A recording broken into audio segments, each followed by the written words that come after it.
Hey guys, and welcome back to this channel. In this video, I'll be showing you guys how you can draw on Google Docs. Super simple, just like insert, go to drawing and select new.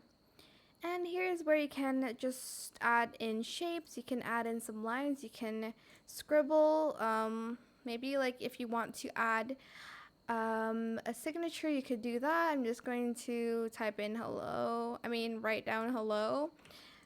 That's horrible. Okay, this is like, for instance, the signature, which it's not.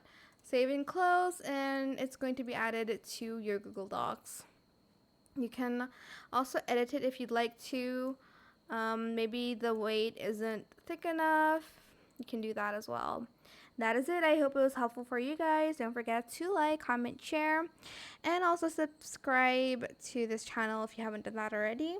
If you have any more questions about this video, just leave it in the comment section down below. I'll try my best to answer them all for you guys. And if you found this video helpful, please click the thanks button as well. That is it. Thank you so much for watching. Bye.